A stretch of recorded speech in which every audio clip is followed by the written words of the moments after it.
But even after several months, the chimps had not become used to us.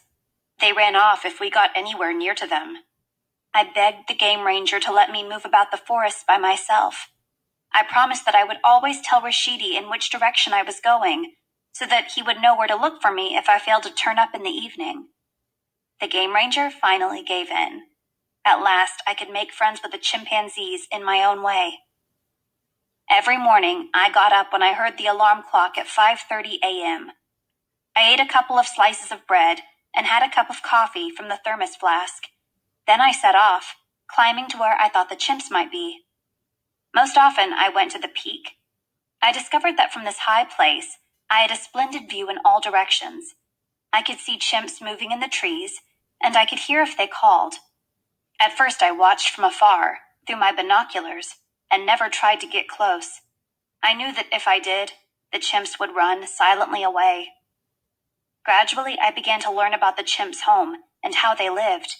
I discovered that, most of the time, the chimps wandered about in small groups of 6 or less, not in a big troop like the baboons. Often a little group was made up of a mother with her children, or 2 or 3 adult males by themselves. Sometimes many groups joined together, especially when there was delicious ripe fruit on one big tree. When the chimps got together like that, they were very excited, made a lot of noise, and were easy to find. Eventually, I realized that the chimps I watched from the peak were all part of one group, a community. There were about 50 chimps belonging to this community. They made use of 3 of the valleys to the north of the Kakombe Valley, where our tent was, and 2 valleys to the south. These valleys have lovely sounding names: Kasakela, Linda, and Rutonga in the north, Makinke and Nyasanga in the south.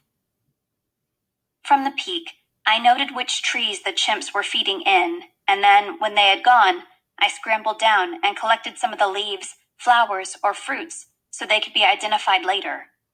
I found that the chimps eat mostly fruits, but also a good many kinds of leaves, blossoms, seeds, and stems. Later, I would discover that they eat a variety of insects, and sometimes hunt and kill prey animals to feed on meat. During those months of gradual discovery, the chimps very slowly began to realize that I was not so frightening after all. Even so, it was almost a year before I could approach to within 100 yards, and that is not really very close. The baboons got used to me much more quickly. Indeed, they became a nuisance around our camp by grabbing any food that we accidentally left lying on the table.